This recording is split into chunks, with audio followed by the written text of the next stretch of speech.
Merci pour ton service, m'a envoyé ma sœur par SMS, avec une photo de l'enseigne de son nouveau restaurant, payé grâce à la maison du lac que ma grand-mère m'avait laissée. J'étais assise sur un lit de camp, à 6000 km de chez moi, quand ce message est arrivé. Ma grand-mère s'appelait Margaret, mais tout le monde l'appelait Maggie, mais elle était décédée depuis des mois. La maison du lac qu'elle m'avait léguée dans son testament, celle de Lake Meredith où j'ai appris à nager, et où j'ai pleuré la nuit avant mon départ, avait disparu, vendue. Mes parents ont forgé ma signature sur les documents, pendant que j'étais déployé à l'étranger. Chaque euro de cette vente de 450 000 € est allé directement dans le tout nouveau restaurant de ma sœur. J'ai fixé mon téléphone, dans le noir. La lueur bleue éclairait le plafond d'un dortoir temporaire, que je partageais avec 3 autres officiers. Le visage de ma sœur me souriait, sur la photo. Derrière elle, une enseigne en bois indiquait « la table de Maggie May ». Elle l'a nommée d'après notre grand-mère. Elle a utilisé l'argent que notre grand-mère m'avait laissé. Et elle m'a envoyé un smiley. Je n'ai pas répondu à ce message. Pas ce soir-là, ni la semaine suivante. Pas pendant 3 mois. Ma famille a cru que mon silence signifiait que j'avais accepté la situation. Ils pensaient que les 6000 km de distance, et le poids d'un déploiement, m'avaient rendu trop fatigué pour me battre. Ils pensaient que je rentrerais à la maison, que je m'assiérais à la table du dîner, et que j'avalerais la pilule, comme j'avais toujours tout avalé auparavant. Ils se trompaient. Quand je suis enfin rentré par avion, je ne suis pas allé chez mes parents. Je n'ai pas appelé. Je suis entré dans une salle d'audience, avec un dossier rempli de preuves que mon père n'avait jamais vu venir. Et ce que le juge a dit, cet après-midi-là, l'a fait s'effondrer sur sa chaise devant tout le monde. Avant de continuer, s'il vous plaît, prenez un moment pour aimer et vous abonner, mais seulement si vous vous sentez vraiment connecté à cette histoire. Laissez un commentaire pour dire d'où vous regardez, et quelle heure il est chez vous. J'aime toujours avoir de vos nouvelles. Je m'appelle Elena Wolf. J'ai 28 ans. Je suis capitaine dans l'armée des États-Unis. Et voici l'histoire de la façon dont ma propre famille m'a dépouillé pendant que je servais mon pays, et ce qui s'est passé quand je suis rentré. Maintenant, laissez-moi vous ramener 18 mois en arrière, la nuit où j'ai reçu l'appel m'annonçant le décès de ma grand-mère. En grandissant dans la maison des Wolf, on apprenait vite la hiérarchie. Mon père, Richard Wolf, siégeait à la tête de chaque table, au sens propre comme au figuré. Il avait passé 26 ans à diriger une succursale de la First Union Bank avant de prendre une retraite anticipée. Il tenait le budget du foyer sur un tableur. Il approuvait chaque achat de plus de 50 €. Quand il parlait, on ne l'interrompait pas. Quand il décidait, on ne remettait rien en question. Ma mère, Diane, occupait le second siège. Elle n'avait pas travaillé à l'extérieur depuis 1994. Son rôle était de maintenir la paix, ce qui signifiait nous maintenir dans le rang, pour satisfaire les volontés de mon père. Sa phrase préférée était « Ton père sait ce qu'il y a de mieux ». Ensuite, il y avait Vivian, ma sœur aînée, de 3 ans mon aînée. Elle avait enchaîné 4 emplois avant ses 25 ans, mais cela n'avait pas d'importance. Papa payait son loyer. Maman défendait ses choix. Vivian était l'enfant prodige. Jolie, docile, proche de la maison, la fille qui était restée. J'étais l'autre. C'est moi qui ai rejoint le ROTC à l'université. C'est moi qui ai annoncé à mon père, lors d'un dîner de Thanksgiving pendant ma 3e année, que j'avais accepté une commission dans l'armée. Il a posé sa fourchette, et m'a regardé comme si je l'avais giflé. Tu le regretteras, a-t-il dit devant tout le monde. L'armée ne se soucie pas de toi, Elena. Ma mère a pressé sa serviette contre sa bouche. Vivian fixait son assiette. Personne n'a dit un mot. Une seule personne m'a conduite à l'aéroport, le jour où je suis parti pour ma formation de base d'officier. Ma grand-mère, Margaret Wolf, 74 ans, un M57, la main ferme sur le volant de sa vieille Buick. Elle m'a serré dans ses bras sur le trottoir, et m'a dit une chose que j'ai portée en moi, à travers chaque déploiement, chaque longue nuit, et chaque moment où j'ai douté de moi, cette maison sera toujours là pour toi, Elena, et moi aussi. Je ne savais pas que c'était le dernier été où je verrais cette maison avec mon nom encore inscrit dessus. J'en étais à ma 14e semaine d'un déploiement logistique au Moyen-Orient, quand j'ai appris qu'elle était partie. Ce ne fut pas un appel, mais un email de ma mère. Ta grand-mère est décédée mardi. Les funérailles sont samedi. Nous comprenons que tu ne puisses pas venir. 4 phrases. C'était tout. La femme qui m'avait élevé chaque été, qui m'avait appris à vider un poisson, à équilibrer un chéquier, et à me tenir droite quand les hommes me coupaient la parole, était réduite à 4 phrases plates, envoyées à 2h47 du matin, heure locale. Je suis allé voir mon commandant le matin même. Mon congé d'urgence a été approuvé en quelques heures. J'ai appelé chez moi pour leur dire que je prenais un vol depuis le Koweït. Ma mère a décroché à la 3e sonnerie. Elena, chérie, tout est déjà prévu. Les fleurs sont commandées. Il n'y a vraiment aucune raison de tout perturber. Je peux être là d'ici vendredi soir, ai-je répondu. Long silence. J'ai entendu la voix de mon père en arrière-plan, basse, indistincte. Puis ma mère a repris, ton père pense qu'il vaut mieux que tu restes là-bas. Tu ne ferais que faire l'aller-retour dans la précipitation. Grand-mère aurait voulu que tu restes concentré sur ton devoir. Il ne voulait pas de moi là-bas. Je suis resté assise sur le bord de mon lit, pendant un long moment, après cet appel. Puis, à 3 heures du matin, heure locale, j'ai regardé les funérailles de ma grand-mère en direct sur un streaming.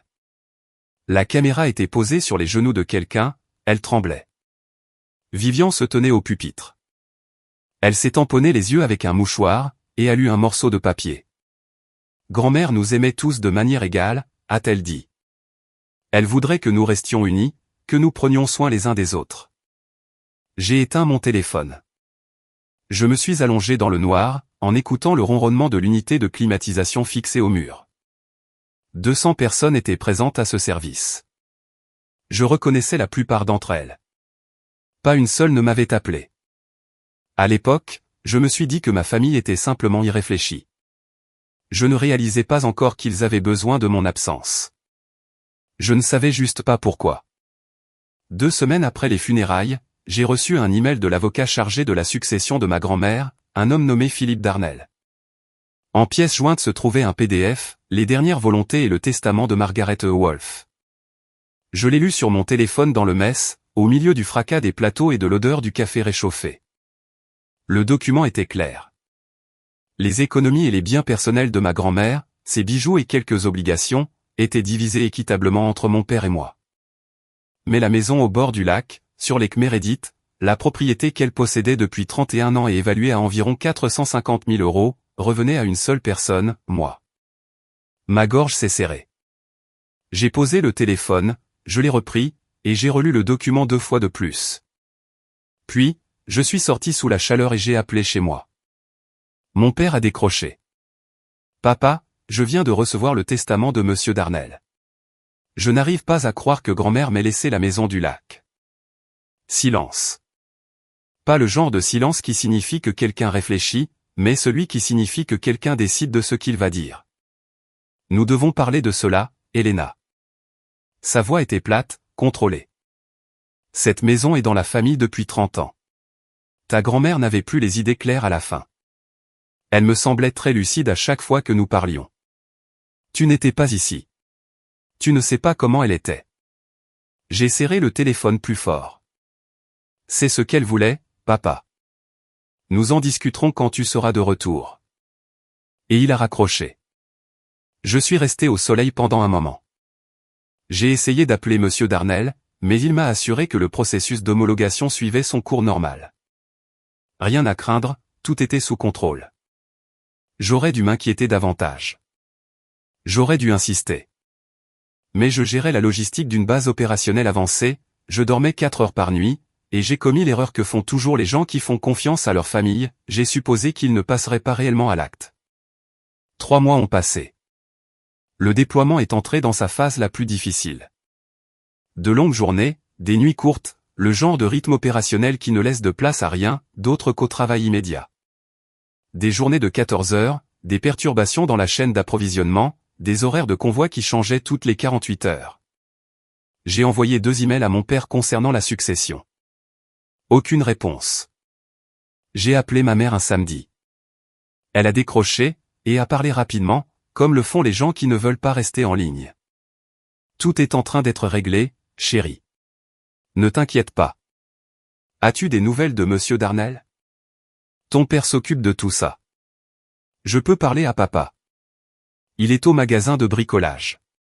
Je lui dirai de t'appeler. Il n'a jamais appelé.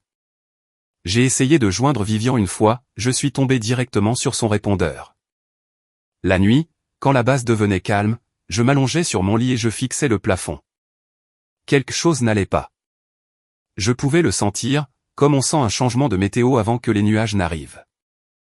Une pression dans l'air. Un poids qu'on ne peut nommer. Une nuit, j'ai rêvé que j'étais sur le quai de Lake Meredith. L'eau était immobile. Ma grand-mère se tenait au bout de la jetée, de dos. Elle a levé la main, me faisant signe d'approcher. J'ai marché vers elle, mais le quai s'allongeait sans fin. Je ne l'atteignais jamais. Je me suis réveillé à 2 heures du matin, le cœur battant à tout rompre. Le lendemain, pendant une pause entre 2 cargaisons, j'ai appelé Madame Callaway, Maggie Callaway, la voisine et meilleure amie de ma grand-mère. Elle habitait à 2 maisons de la maison du lac depuis 20 ans. C'est drôle que tu appelles, ma chère, a-t-elle dit. J'ai vu un panneau à vendre près du lac le mois dernier. Je n'arrivais pas à voir de quelle propriété il s'agissait depuis la route. J'ai arrêté de respirer. C'est peut-être les Henderson qui mettent enfin en vente, a-t-elle ajouté, mais je n'en étais pas sûr. Je lui ai dit que ce n'était probablement rien. Je l'ai remercié, et j'ai raccroché. Mais mon estomac savait déjà ce que mon esprit refusait d'accepter. Il m'a fallu 40 minutes pour trouver le site de l'évaluateur foncier du comté. Mes mains tremblaient tellement que j'ai tapé l'adresse de la propriété 2 fois de travers. J'étais assise par terre, dans l'attente des communications, l'ordinateur portable en équilibre sur mes genoux, sous le bourdonnement des néons. Il était plus de minuit. J'avais attendu qu'il n'y ait plus personne. La page s'est chargée. Adresse de la propriété, 1140 Lakeshore Drive, Lake Meredith. Propriétaire enregistré, transféré. Date de vente, 14 mars. Vendeur, Elena Wolf via procuration, représentée par Richard H. Wolf. Prix de vente, 450 000 €. J'ai lu cela 3 fois. Elena Wolf.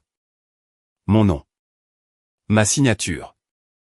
Sur un document que je n'avais jamais vu, pour une vente que je n'avais jamais autorisée, à une date où je me trouvais dans un entrepôt aux abords de Cowett City, en train de compter des palettes de pièces de moteur.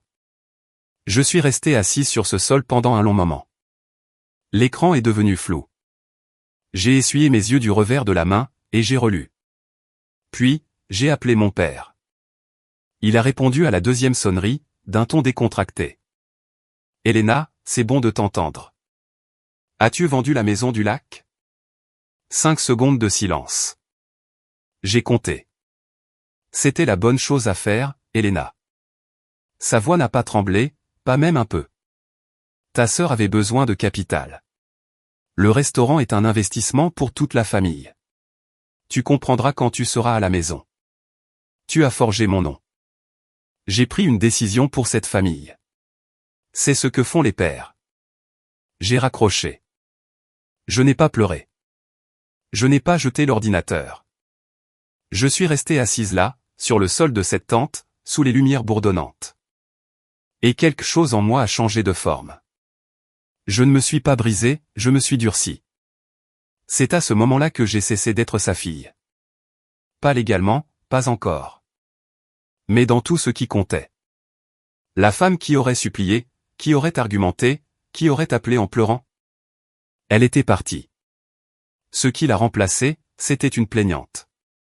2 jours plus tard, mon téléphone a vibré pendant un briefing. J'ai jeté un coup d'œil à l'écran sous la table. Vivian. Une photo, une devanture de magasin avec une enseigne en bois, une écriture faite à la main, dorée sur verre foncé. La table de Maggie May.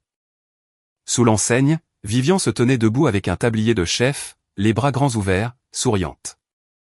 Derrière elle, à travers la porte vitrée, je pouvais voir des lampes suspendues et des nappes blanches. Sous la photo, une ligne, « Merci pour ton service. Grand-mère aurait adoré ça. » J'ai fixé ce message pendant un très long moment. Elle avait nommé le restaurant d'après notre grand-mère.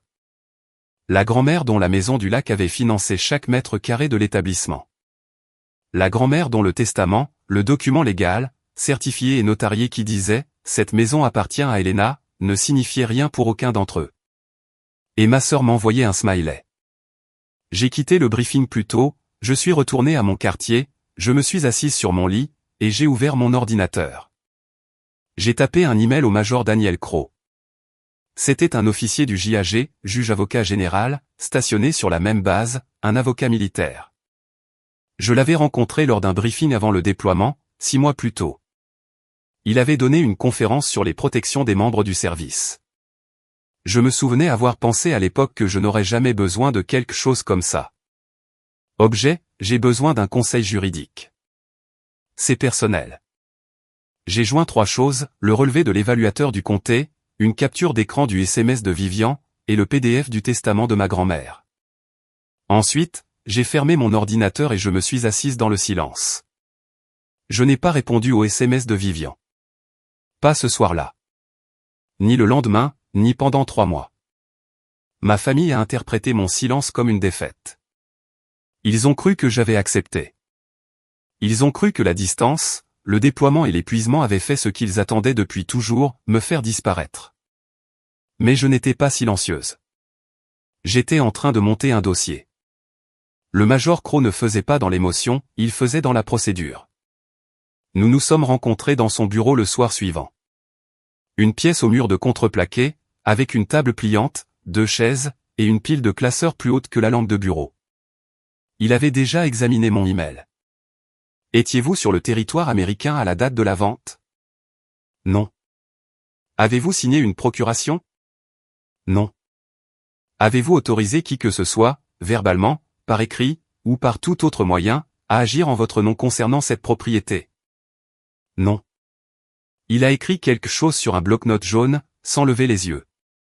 Alors, ce que nous voyons ici, c'est un faux en écriture et, selon la juridiction, peut-être une fraude électronique si les fonds ont été transférés par voie électronique. Il a fait une pause. Et il y a autre chose qui joue en votre faveur.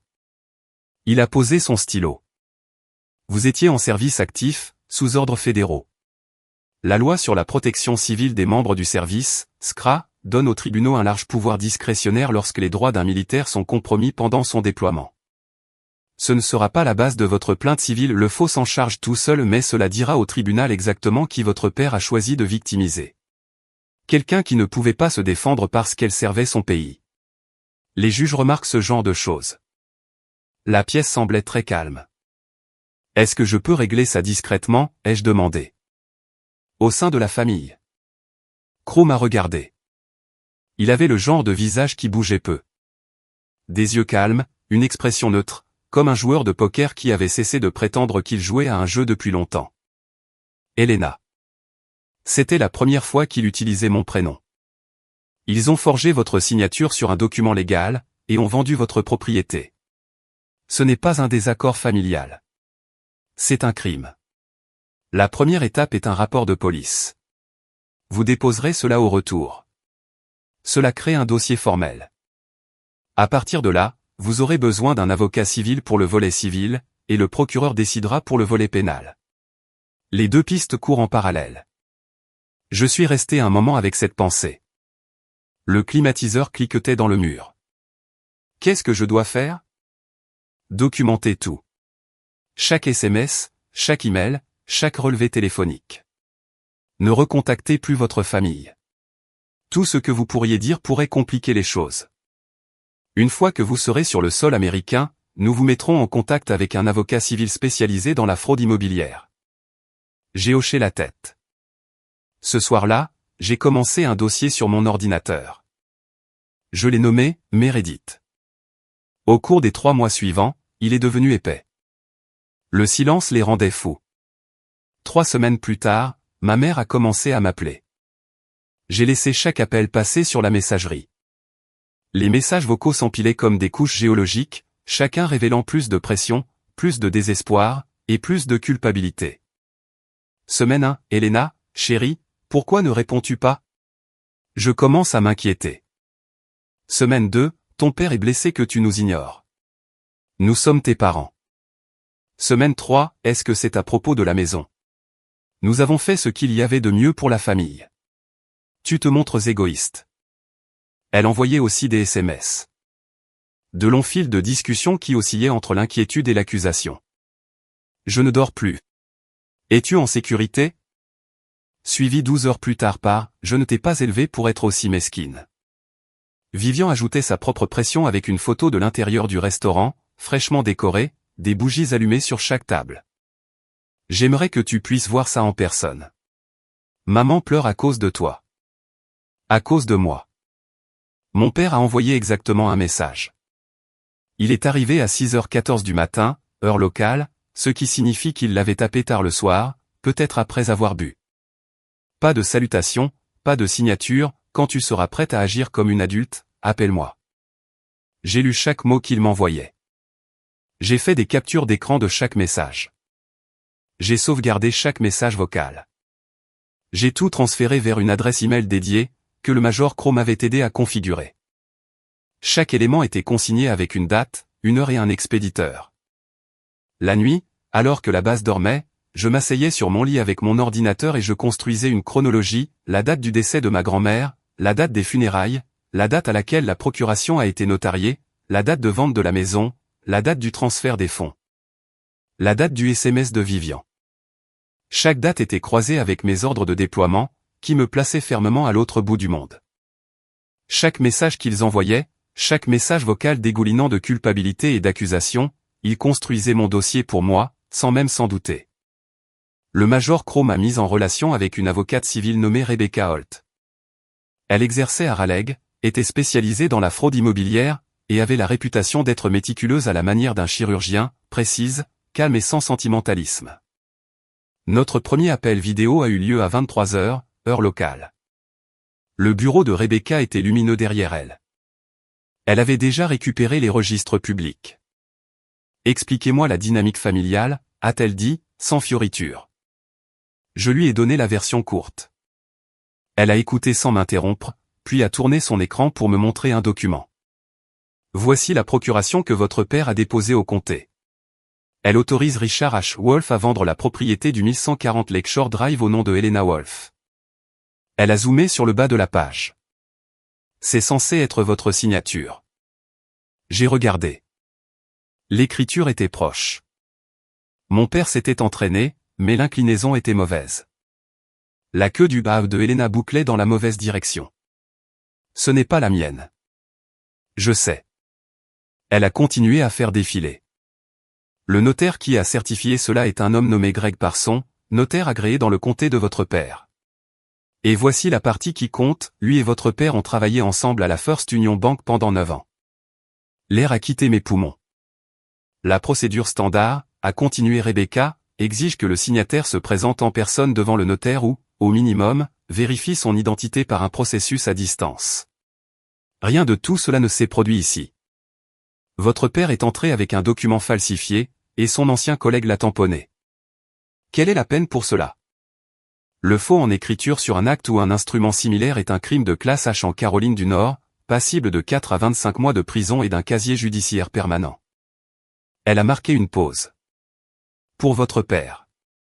Le notaire pourrait faire face à ses propres accusations, et il perdra presque certainement sa licence. Je n'ai rien dit pendant un long moment. C'est mon père. La voix de Rebecca s'est adoucie, juste un peu. Je sais, mais il a fait ce choix au moment où il a signé votre nom. Elle m'a dit une dernière chose avant que nous raccrochions, Helena, le restaurant que votre sœur a ouvert. S'il a été financé par le produit d'une vente frauduleuse, chaque euro est traçable. Absolument chaque euro. Rebecca a agi rapidement. En une semaine, elle a envoyé la procuration falsifiée à une experte en analyse de documents, le Dr Linda Pace, certifiée avec 20 ans d'expérience devant les tribunaux. J'ai fourni des échantillons de comparaison, ma vraie signature sur des dossiers militaires, des déclarations fiscales, mes documents de commission d'officier, tout cela était officiel, vérifiable, et hors de portée de mon père. Pendant que le Dr Pace faisait son travail, j'ai passé un autre appel. Maggie Callaway a décroché à la première sonnerie, comme si elle m'attendait. Je dois vous demander quelque chose, ai-je dit, à propos de l'état d'esprit de ma grand-mère quand elle a rédigé son testament. Vive comme l'éclair, a immédiatement répondu Maggie. Ta grand-mère a tenu ses comptes elle-même jusqu'à 3 semaines avant de partir. Elle a conduit elle-même jusqu'au bureau de l'avocat pour signer ce testament, je le sais, parce que j'y suis allé avec elle. Ma poitrine s'est serrée. vous étiez là. J'étais dans la salle d'attente. Elle est sortie et a dit, c'est fait. Elena aura la maison. Et puis, elle m'a dit quelque chose que je n'ai jamais oublié. J'ai retenu mon souffle. Elle a dit, Richard essaiera de la prendre. C'est pour ça que je la mets uniquement au nom de Elena, pas au nom de la famille. Elena. J'ai pressé ma main contre ma bouche. Ma grand-mère savait. Elle l'avait vu venir. Elle connaissait son propre fils assez bien pour prédire exactement ce qu'il ferait. Et elle avait essayé de me protéger de la seule façon possible. Si jamais tu as besoin que je dise cela devant un juge, a ajouté Maggie d'une voix ferme, je le ferai. J'ai promis à ta grand-mère que je veillerai sur toi, et je ne romps pas mes promesses, mon cœur. Je l'ai remercié. J'ai essayé de garder une voix stable. J'y suis presque parvenu. Après avoir raccroché, je suis resté seul dans mon quartier pendant un long moment. Ma grand-mère savait. Elle savait, et elle avait construit les murs qu'elle pouvait autour de moi. Ce n'était pas suffisant pour arrêter mon père, mais c'était suffisant pour prouver, si cela devenait nécessaire, qu'elle pensait chaque mot de ce testament. Pendant ce temps, ma sœur construisait un monument à sa propre culpabilité, et le publiait en ligne pour que tout le monde puisse le voir. Vivian avait lancé une page Instagram pour le restaurant, des photos professionnelles, un éclairage chaleureux, des assiettes soigneusement présentées. Elle écrivait de longues légendes sur la famille et l'héritage. Un post a reçu plus de 200 j'aime. La légende disait, ce restaurant est l'héritage de ma grand-mère. Toute notre famille s'est réunie pour que cela arrive. Grand-mère disait toujours, la nourriture rassemble les gens. C'est pour toi, grand-mère. Toute notre famille. J'ai lu cette ligne assise sur mon lit à 1h du matin. Et quelque chose de froid m'a traversé. Je ne faisais pas partie de toute notre famille. J'étais déployé. On ne m'avait pas consulté. On ne m'avait pas demandé mon avis. Mon nom avait été forgé sur un document légal pour que ma sœur puisse suspendre des ampoules Edison et acheter un four professionnel. Mais Vivian ne voyait pas les choses ainsi. Pour elle, c'était une belle histoire. Une petite fille honorant la mémoire de sa grand-mère à travers la cuisine. C'était beau, c'était partageable, c'était élicable. Les commentaires affluaient, c'est tellement beau, ta grand-mère serait si fière. Ma mère avait commenté aussi, si fière de toi, ma chérie. Personne ne demandait d'où venait l'argent. J'ai fait une capture d'écran du post, de la légende, des commentaires, de la date, et des statistiques d'engagement. J'ai envoyé le tout à Rebecca. Sa réponse est arrivée dans l'heure, c'est une preuve publique qu'elle dépense le produit de la fraude, et qu'elle construit un faux récit. Elle utilise le mot famille pour suggérer un consentement collectif. Continuez à documenter tout ce qu'elle publie. Alors, je l'ai fait. Chaque photo, chaque légende, chaque commentaire. J'ai tout enregistré dans le dossier nommé « Meredith ». Ma sœur racontait au monde une belle histoire sur notre grand-mère, sans réaliser que chaque mot qu'elle écrivait bâtissait un dossier qu'elle ne pourrait plus retirer. L'argent n'était pas la pire partie. J'ai découvert le pire un mardi, lors d'un échange de mes routiniers avec Maggie Callaway. Elle m'envoyait de petits souvenirs, des anecdotes sur ma grand-mère, des recettes qu'elle avait trouvées dans sa cuisine, des photos de fêtes que j'avais manquées. C'était une gentillesse dont je ne savais pas que j'avais besoin. Puis, enfouie dans un long email sur le jardin de grand-mère, Maggie a écrit quelque chose qui m'a coupé le souffle, elle a essayé de t'appeler, tu sais, pendant les 2 dernières années, encore et encore. Elle téléphonait chez tes parents et leur demandait de te transmettre le message. Elle n'avait pas ton numéro militaire direct. Elle m'a dit une fois, Elena ne me rappelle jamais. Je pense qu'elle m'a oublié. Ça m'a brisé le cœur. J'ai lu cela 2 fois. Puis, je l'ai relu. Ma grand-mère n'avait jamais eu mon numéro direct.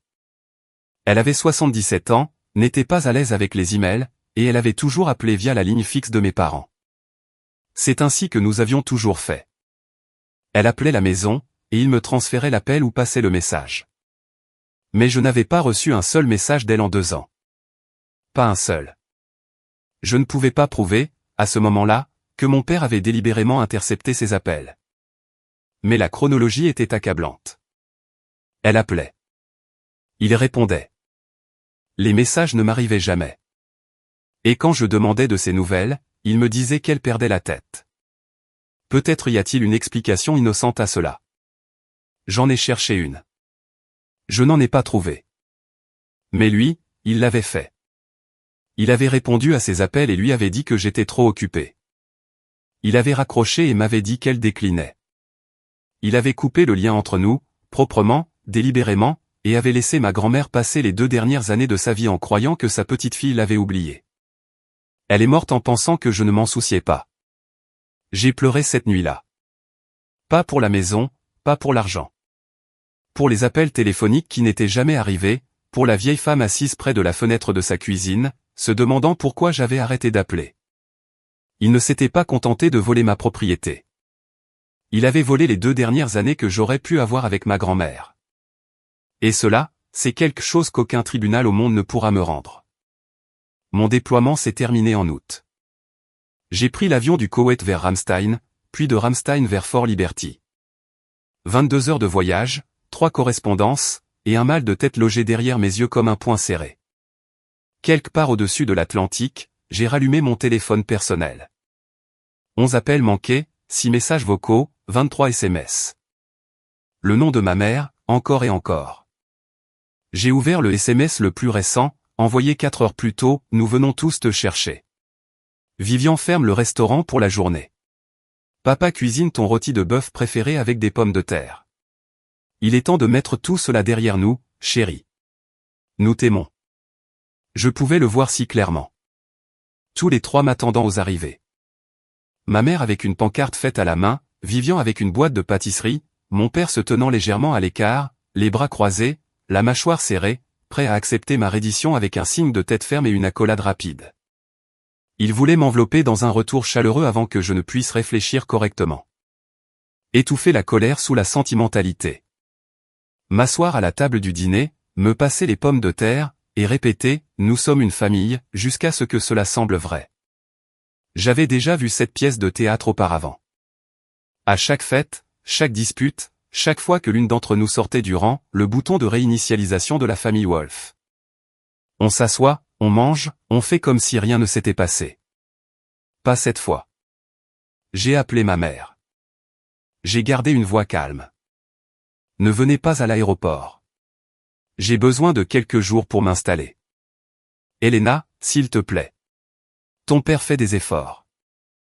J'appellerai quand je serai prête. J'ai raccroché. Puis, j'ai composé le numéro de Rebecca Holt. J'atterris jeudi. Quand pouvons-nous déposer la plainte? Rebecca a marqué une pause. La plainte est rédigée et prête, mais Elena, il y a quelque chose que vous devez savoir avant. Sa voix a changé. Le notaire, Greg Parson. Il a accepté de coopérer. J'ai fermé les yeux. L'avion vrombissait autour de moi. Qu'est-ce que ça veut dire? Ça veut dire qu'il a peur. Et les gens qui ont peur parlent. Cette nuit-là, seul dans ma chambre d'hôtel près de l'aéroport, j'ai failli appeler ma mère. Mon pouce est resté suspendu au-dessus de son nom pendant un long moment.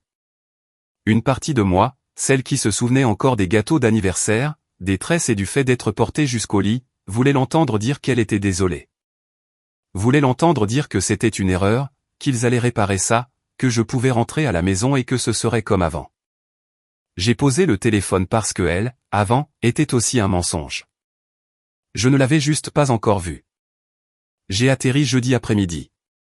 À 17 h, j'étais dans mon appartement près de Fort Liberty, un 2 pièces que j'avais loué avant le déploiement, à peine habité, sentant encore le carton et le produit de nettoyage.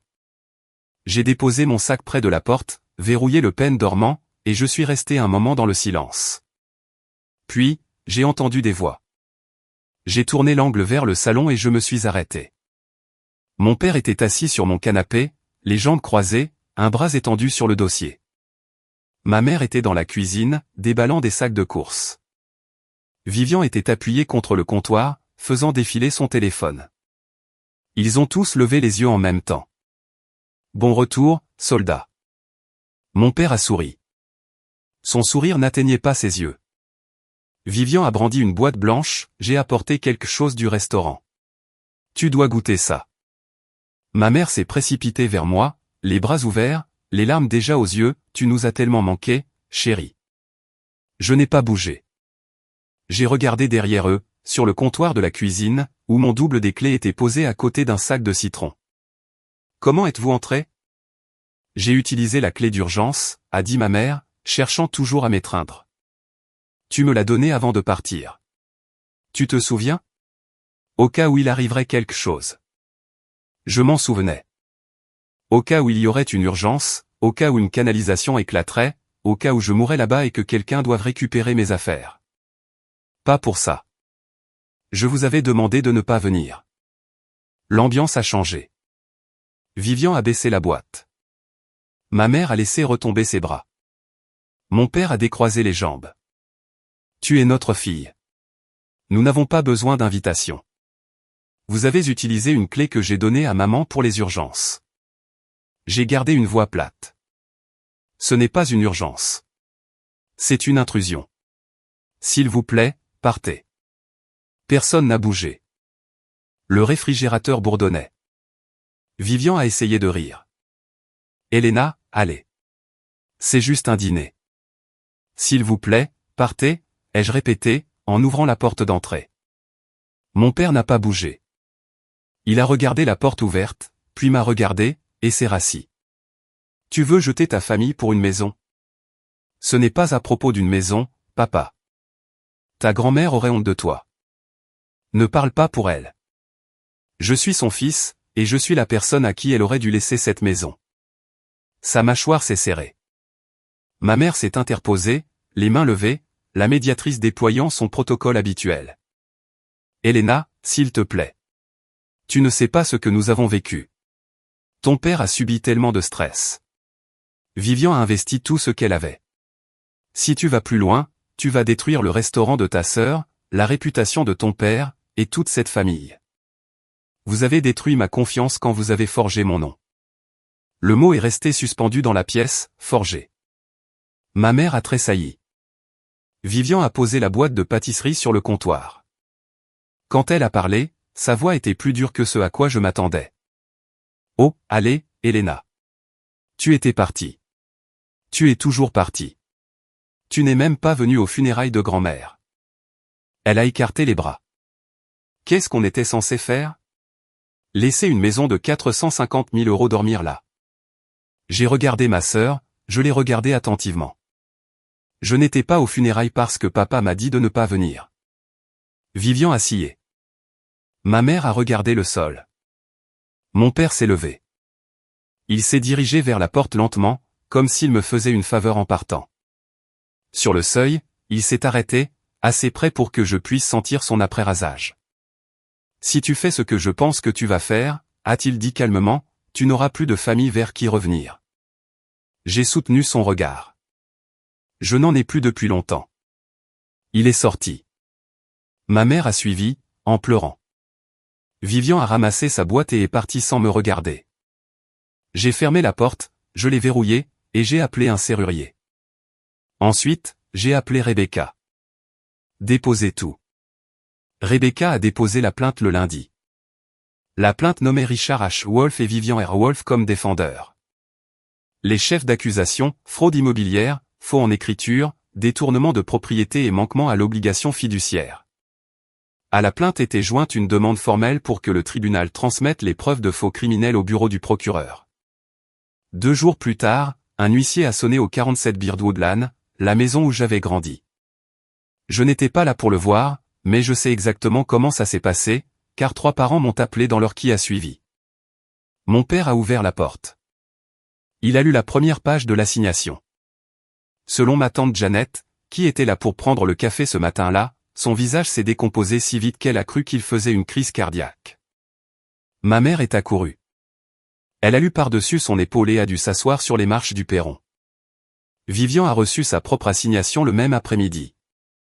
Elle était nommée co-défenderesse, en tant que bénéficiaire consciente de fonds obtenus frauduleusement. Mon père m'a appelé 7 fois ce soir-là.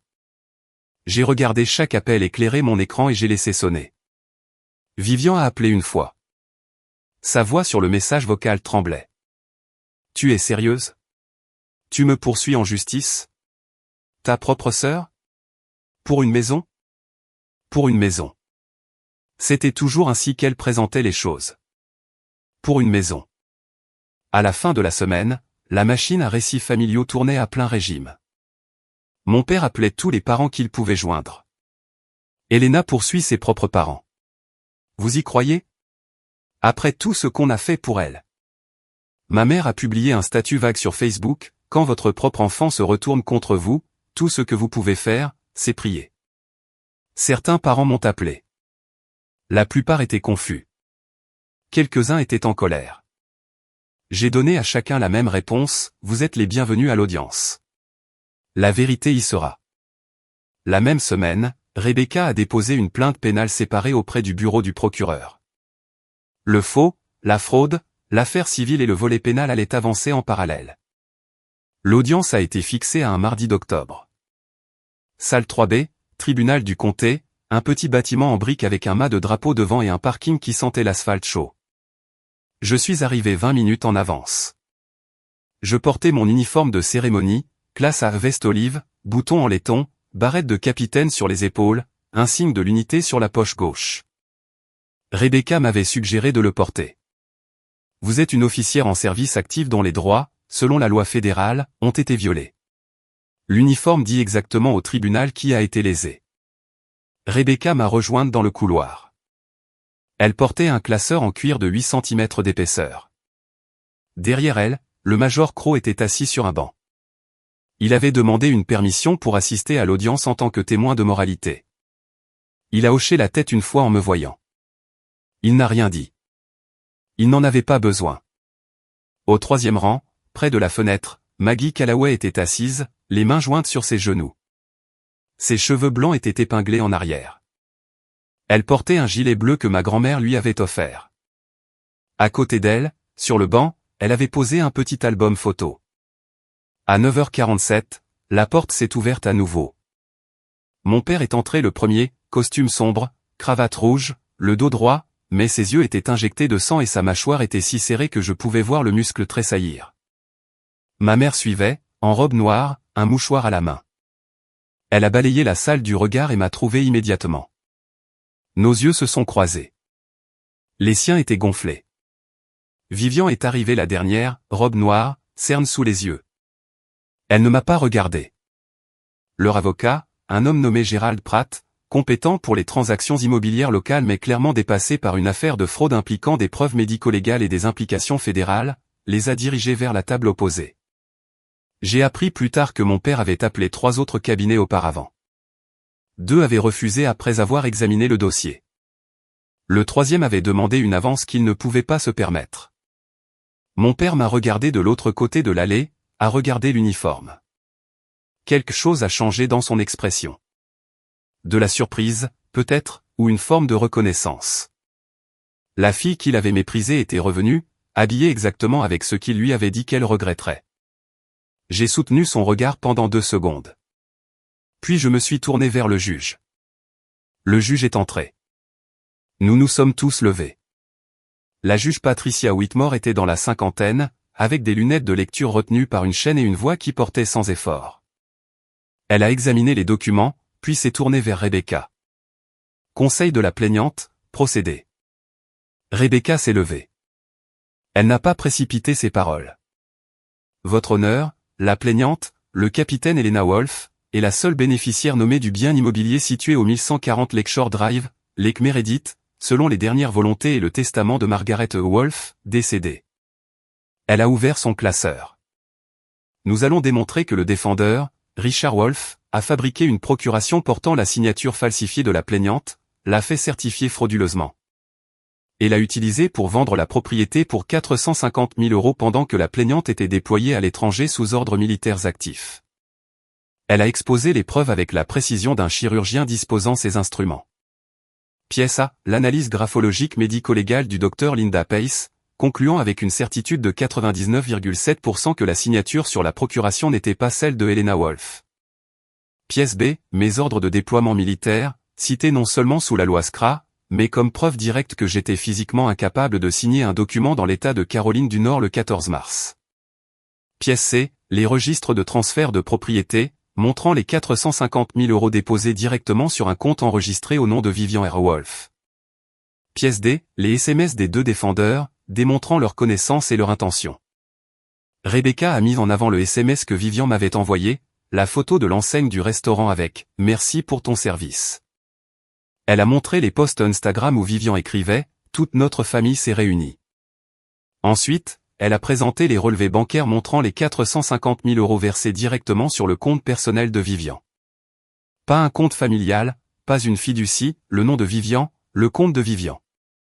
Madame Wolf n'a pas seulement bénéficié de la fraude, a déclaré Rebecca au tribunal, elle a reçu les fonds. Elle connaissait la source et elle s'en est publiquement félicitée. L'avocat de la défense a ajusté ses lunettes et s'est levé lentement. Votre honneur, mon client pensait agir dans le meilleur intérêt du patrimoine familial. Il y avait un accord verbal. Y avait-il une autorisation écrite du propriétaire de la propriété, a demandé la juge Whitmore. Non, votre honneur. Alors, il n'y avait aucune autorisation. Continuez. L'avocat de la défense a appelé mon père à la barre. Richard a ajusté sa cravate et s'est dirigé vers le box des témoins. Ma mère n'avait plus les idées claires quand elle a rédigé ce testament, a-t-il déclaré. Cette maison a toujours été destinée à rester dans la famille. La juge Whitmore l'a regardé par-dessus ses lunettes. Monsieur Wolf, votre mère a-t-elle été déclarée mentalement incompétente par un professionnel de santé? Non. Avez-vous contesté le testament pendant le processus d'homologation? Non. Alors, le testament est valide tel qu'il est rédigé. Mon père s'est rassis. Ses épaules se sont affaissées. La juge Whitmore a revu ses notes. Conseil de la plaignante, avez-vous d'autres témoins? Un dernier, votre honneur. Madame Margaret Callaway. Maggie s'est levée lentement. Elle a lissé son gilet, le gilet de ma grand-mère, et s'est dirigée vers la barre d'un pas assuré, celui d'une femme qui sait exactement où elle va et pourquoi. Rebecca a posé la première question, Madame Callaway, depuis combien de temps connaissiez-vous la défunte Margaret Wolf? Depuis 20 ans. Elle était ma voisine et ma plus chère amie. Selon vos observations, Madame Wolf était-elle mentalement compétente lorsqu'elle a rédigé son testament? Le menton de Maggie s'est levé. Margaret Wolf était la femme la plus lucide que j'ai jamais connue. Elle a équilibré son propre chéquier jusqu'à 3 semaines avant de mourir. Je l'ai conduite moi-même au bureau de l'avocat le jour où elle a signé ce testament. Elle est entrée seule. Elle est ressortie et m'a dit, c'est fait. Elena aura la maison. Rebecca a marqué une pause. A-t-elle dit autre chose? Maggie a regardé mon père droit dans les yeux. Sa voix n'a pas tremblé. Elle a dit, Richard essaiera de la prendre. C'est pour ça que je la mets au nom de Elena. Pas au nom de la famille. Au nom de Elena. La salle d'audience est devenue silencieuse. J'ai vu ma tante Janet porter sa main à sa bouche. Mon père fixait le vide devant lui, sans ciller. Il y a encore une chose, a continué Maggie. On ne lui avait pas posé de questions, mais personne ne l'a interrompu. Margaret a essayé d'appeler Elena pendant 2 ans avant de passer. Elle téléphonait chez Richard et le suppliait de transmettre le message. Il ne l'a jamais fait. Sa voix s'est brisée. Elle m'a dit une fois, je pense qu'Elena m'a oublié.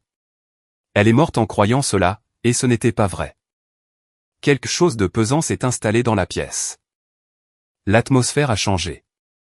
Les parents qui étaient venus soutenir mon père ont commencé à s'agiter sur leur siège. L'une d'entre elles, une cousine que je n'avais pas vue depuis des années, a regardé Richard comme si elle le découvrait pour la première fois. Ma mère s'est caché le visage. Vivian fixait la table. Mon père ne bougeait plus du tout. Madame Wolf n'était pas confuse, a dit doucement Maggie. Elle avait peur. Pas de mourir, mais de ce que son fils ferait après son départ. La juge Whitmore a hoché la tête une fois.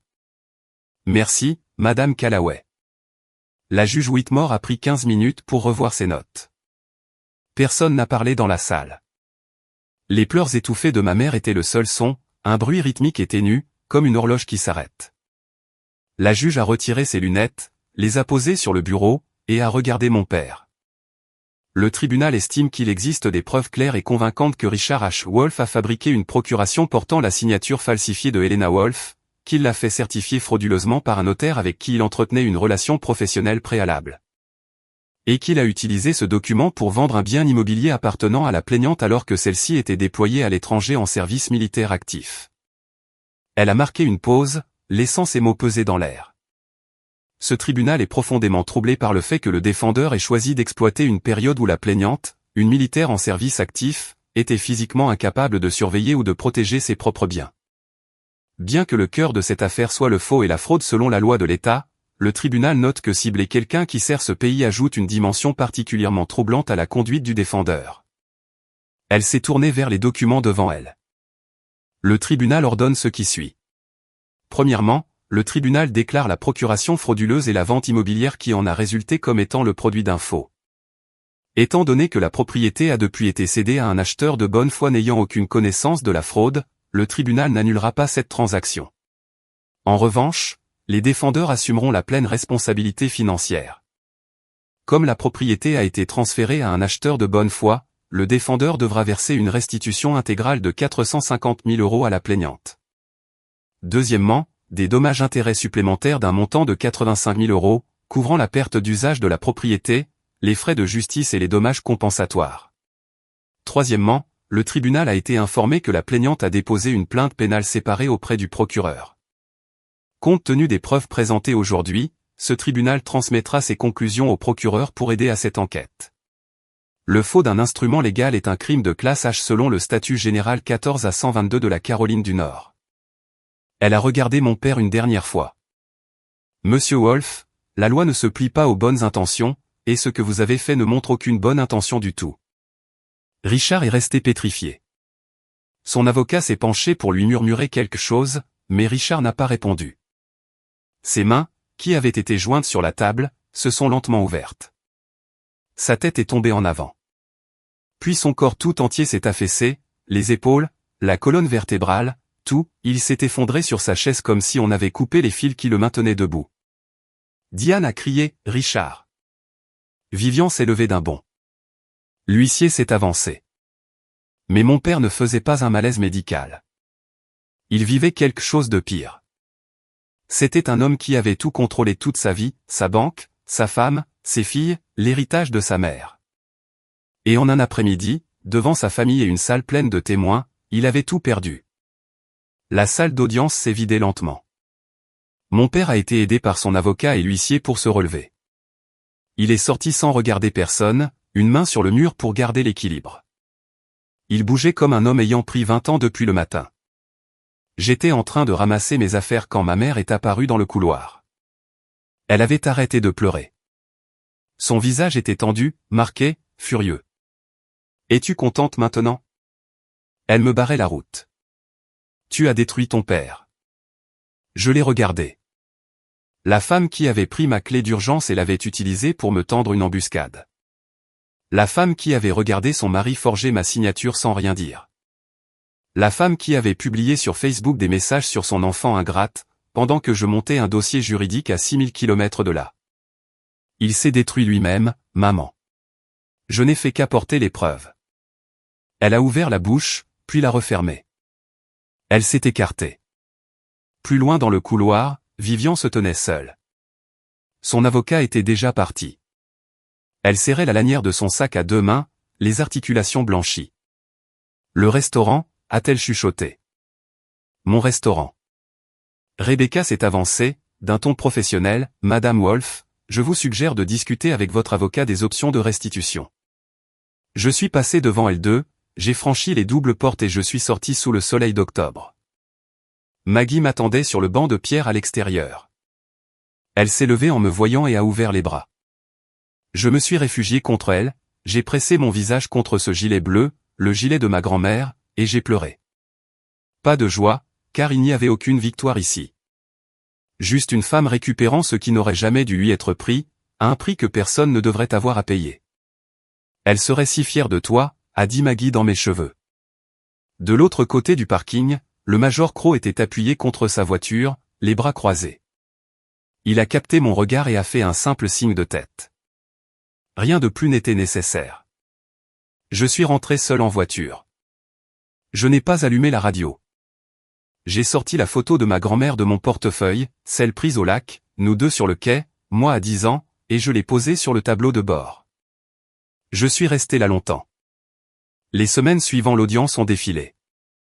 Le bureau du procureur a ouvert une enquête formelle pour le faux. Mon père a engagé un avocat pénaliste, différent de celui de l'affaire civile. L'avance à elle seule, m'a-t-on dit, coûtait plus cher que sa voiture. Greg Parson, le notaire, a craqué presque immédiatement. Sa déposition était sans équivoque. Richard Wolff est venu à mon bureau et m'a dit que c'était un arrangement familial. Il a dit que sa fille avait donné son consentement verbal. Lorsqu'on lui a demandé s'il avait vérifié mon identité, confirmé ma présence ou suivi les procédures légales, Parson a admis qu'il ne l'avait pas fait. Il avait tamponné le document sur la base d'une connaissance de 20 ans et de la certitude qu'un ancien directeur de banque ne mentirait pas. Sa licence de notaire a été suspendue en attendant un examen complet par le secrétariat d'État. Les nouveaux propriétaires de la Maison du Lac, les Brennan, des retraités de Charlotte, ont été contactés par le bureau de Rebecca. Ils avaient acheté de bonne foi via un agent agréé, sans aucune connaissance de la fraude. Le tribunal a protégé leurs droits de propriété. Ma restitution proviendrait de mon père et de ma sœur, pas des personnes innocentes qui avaient acheté la maison. Quant à l'argent, les 535 000 € au total, restitution plus dommages-intérêts, le tribunal a accordé 90 jours à mon père et à Vivian pour commencer des paiements structurés. S'ils échouaient, nous retournerions devant la juge Whitmore. Le restaurant de Vivian n'avait jamais été rentable. Il était ouvert depuis 4 mois et perdait de l'argent massivement.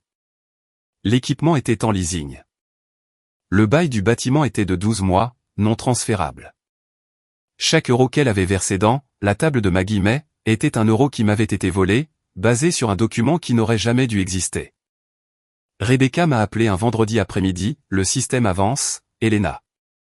Laissez-le faire son travail. J'ai raccroché et je me suis assise sur mon perron.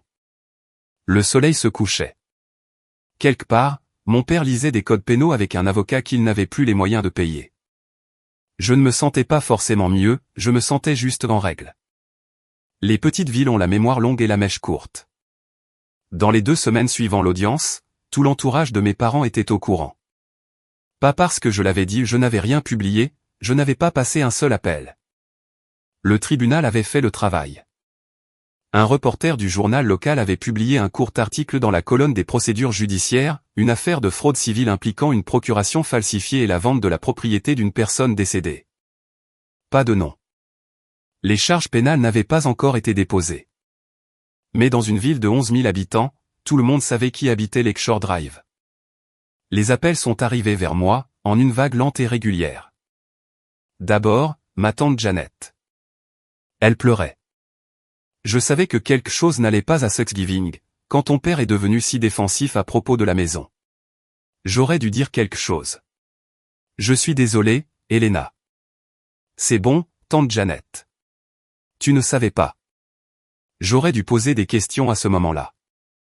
Des cousins, de vieux amis de la famille, des gens qui étaient aux funérailles de ma grand-mère.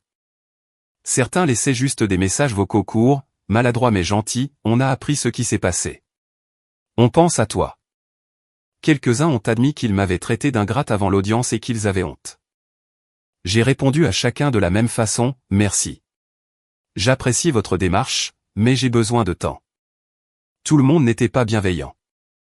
2 amis de Vivian m'ont envoyé des messages que je n'ai pas fini de lire, des accusations de jalousie, de cruauté, d'ingratitude. J'ai lu les premières lignes, puis je les ai supprimées. Elle ne me connaissait pas, elle connaissait la version de Vivian. Un SMS sortait du lot, celui d'un ancien voisin de mes parents, un homme nommé Frank, qui connaissait ma grand-mère depuis les années 80. Il a écrit, « Ta grand-mère était une femme de bien, qui a élevé une petite fille de bien. Je suis désolé que vous en soyez arrivé là. » J'ai sauvegardé celui-là. Je le relisais les soirs où je n'étais pas sûr que ce que j'avais fait valait tous ces décombres. Ça en valait toujours la peine. L'argent révèle ce que le caractère cache. Vivian ne pouvait pas payer. La table de Maggie May n'avait jamais été rentable. C'était un rêve financé par de l'argent volé et décoré avec l'héritage de quelqu'un d'autre. Dans les 6 semaines suivant le jugement, Vivian a mis l'équipement du restaurant en vente. Le bail commercial ne pouvait pas être transféré. Elle a négocié une résiliation anticipée avec le propriétaire, ce qui lui a coûté 8 000 € de plus qu'elle n'avait pas. L'enseigne a été retirée un jeudi. Je le sais parce que Maggie Callaway est passée devant et me l'a dit, cette enseigne verte avec le nom de ta grand-mère. Elle est partie. Tant mieux. La situation de mon père était pire. Les honoraires de l'avocat pénaliste grimpaient. Ses économies de retraite, celles qu'il avait gardées si méticuleusement toutes ces années sur ses tableurs, s'évaporaient. Lui et ma mère ont mis en vente la maison familiale de Beardwood Lane. La maison où j'avais grandi, la maison où ils s'étaient assis en bout de table pour décider du sort de chacun. Ils ont emménagé dans un petit appartement de 2 chambres, dans l'est de la ville. Ma mère m'a envoyé un dernier SMS, « J'espère que tu peux vivre avec toi-même. » J'ai lu le message. Je n'ai pas répondu. Je l'ai sauvegardé, par habitude désormais. Vivian est partie à Asheville. Elle a trouvé un poste de gérante dans le restaurant de quelqu'un d'autre. Pas de propriété, pas d'enseigne à son nom, pas de post Instagram sur l'héritage. Je n'ai rien célébré de tout cela. Il n'y a rien à célébrer quand votre famille brûle et que c'est vous qui tenez l'allumette, même si l'incendie était de leur faute. Mais j'ai fait une chose. J'ai pris une partie de la restitution et j'ai contacté mon ancien lycée. J'ai créé un petit fonds de bourse pour les diplômés prévoyant de servir, l'armée, le corps de la paix, AmeriCorps. N'importe quoi qui les éloigne de chez eux pour faire quelque chose de plus grand qu'eux-mêmes. Je l'ai nommé, la bourse commémorative Margaret Wolf.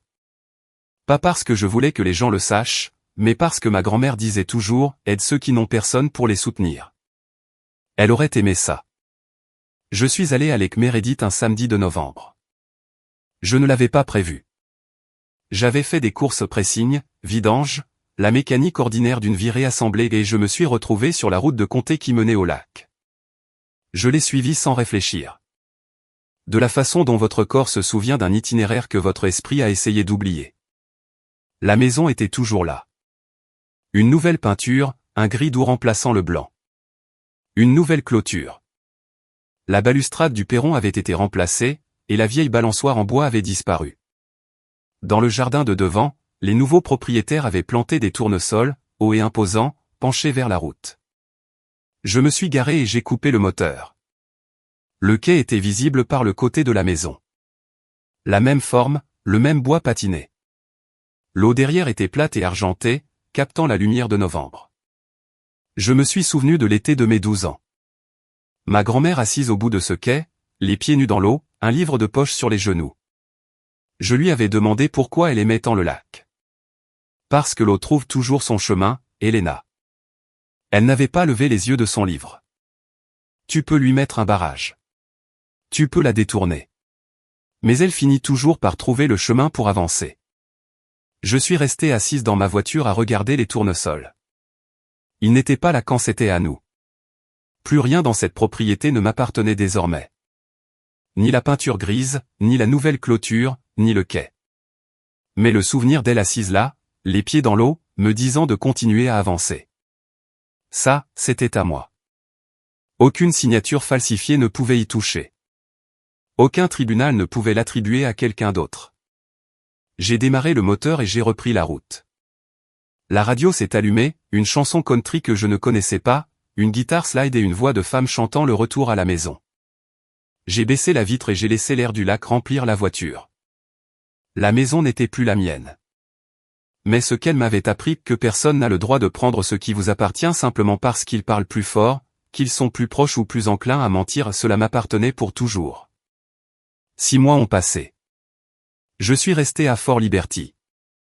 J'ai été promu à un nouveau poste logistique, un poste que j'avais sollicité avant mon déploiement et que j'avais oublié dans le chaos. L'armée ne se soucie pas de vos drames familiaux, elle se soucie de vos performances. Je me présentais chaque jour, je dirigeais ma section, et je laissais le travail me stabiliser. J'ai loué un petit endroit près du lac Jordan. Pas grand-chose, une chambre, une véranda grillagée, et un quai partagé avec 2 autres logements. Le samedi matin, je m'asseyais sur ce quai avec un café et je regardais les hérons travailler dans les eaux peu profondes. Ce n'était pas Lake Meredith. Ce n'était pas la maison de ma grand-mère. Mais il y avait de l'eau, du calme, et le son de tout ce qui ne va pas de travers. Je n'ai pas contacté mes parents. Ma mère m'a envoyé 2 lettres écrites à la main. J'ai reconnu son écriture bouclée sur les enveloppes. Je les ai ouvertes, je les ai lues. Elles étaient pleines de douleur et d'accusations. Et dans la seconde, il y avait un mince filet de quelque chose qui aurait pu être du regret. Je les ai mises dans un tiroir. Mon père négociait un accord de plaidoyer par l'intermédiaire de son avocat pénaliste. Je n'ai pas suivi les détails. Rebecca me tenait informé quand c'était nécessaire. C'était suffisant. Vivian était à Asheville, elle travaillait, silencieuse.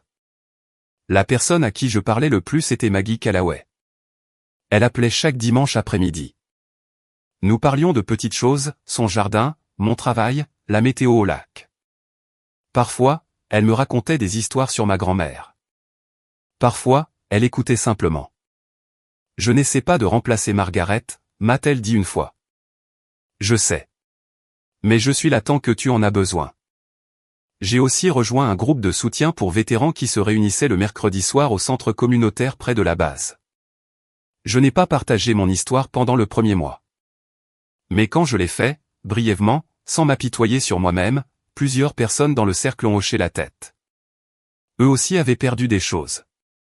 Des choses différentes, mais la forme de la perte était familière. Une femme m'a dit après coup, « Tu n'as pas perdu ta famille au combat. » Elle m'a regardé. « Tu les as perdus au bureau d'un notaire. » Je n'ai jamais oublié ça. La lettre est arrivée par Maggie. Vivian l'avait envoyée à l'adresse de Maggie, car elle n'avait pas la mienne. 2 pages manuscrites, recto verso, dans l'écriture serrée et inclinée de Vivian. Maggie m'a appelé avant de me la renvoyer, je ne l'ai pas lue, mais je voulais que tu saches qu'elle arrivait. Je l'ai ouverte ce soir-là sur la véranda, sous la dernière lueur du jour traversant les arbres. Vivian écrivait comme elle parlait, directement, un peu sans filtre, sans fioriture. Elle n'a pas commencé par des excuses. Elle a commencé par un aveu, je savais que l'argent venait de la maison.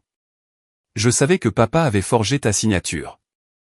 Je me suis dit que ça n'avait pas d'importance parce que tu étais loin et que l'armée s'occupe de toi de toute façon. Mais c'est un mensonge que je me suis raconté pour ne pas me sentir coupable. La vérité, c'est que je ne voulais pas me sentir coupable, alors j'ai fait en sorte que ce soit ton problème plutôt que le mien. Elle a écrit sur le restaurant, sur son échec. Non pas à cause du procès, mais parce qu'elle n'avait jamais eu de vrai plan. Elle a écrit qu'elle avait utilisé le nom de grand-mère comme une marque, sans l'avoir mérité. Elle ne m'a pas demandé de lui pardonner. Cela m'a surprise. Tu ne me dois rien, a-t-elle écrit à la fin. J'avais juste besoin que tu saches que je sais ce que j'ai fait, et que je sais que c'était mal. J'ai lu la lettre 2 fois.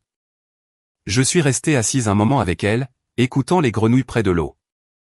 Je ne savais pas si elle était sincère. Peut-être qu'elle l'était. Peut-être que c'était une autre mise en scène, mais j'ai réalisé que cela n'avait pas d'importance. Pas maintenant. Ma guérison ne dépendait pas de sa sincérité. Ma paix n'était pas une porte qu'elle pouvait ouvrir ou fermer.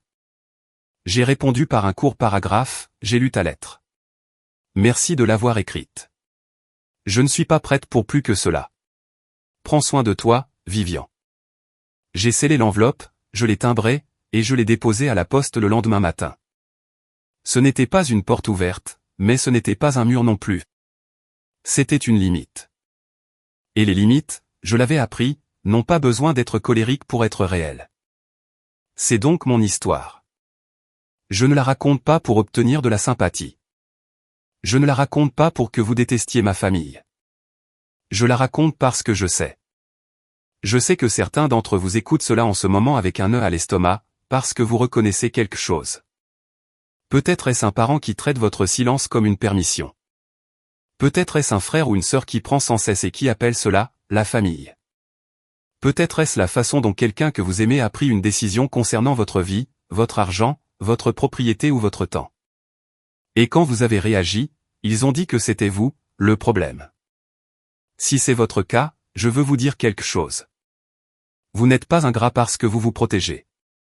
Vous n'êtes pas égoïste parce que vous dites non. Et vous n'êtes pas seul. Ma grand-mère m'a appris que l'eau trouve toujours son chemin.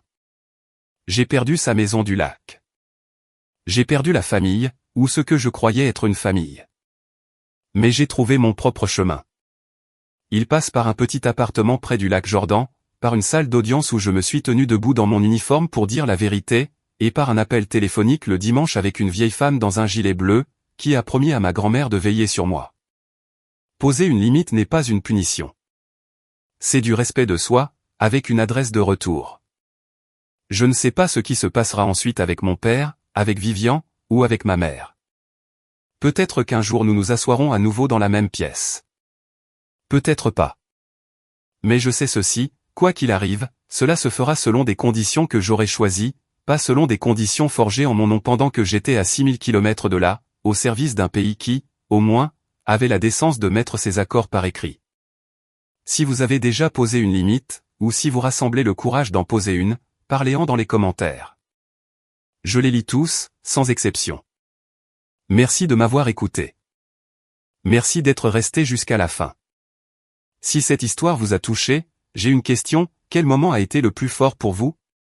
Le jugement du juge, ou Elena se tenant devant le lac une dernière fois? Laissez votre réponse ci-dessous. Et si vous voulez plus d'histoires sur des personnes qui ont choisi le courage plutôt que le confort, des drames familiaux qui finissent par la justice, et des limites qui ont tout changé, regardez la description pour en savoir plus. Je vous retrouve dans la prochaine vidéo. Merci d'être là.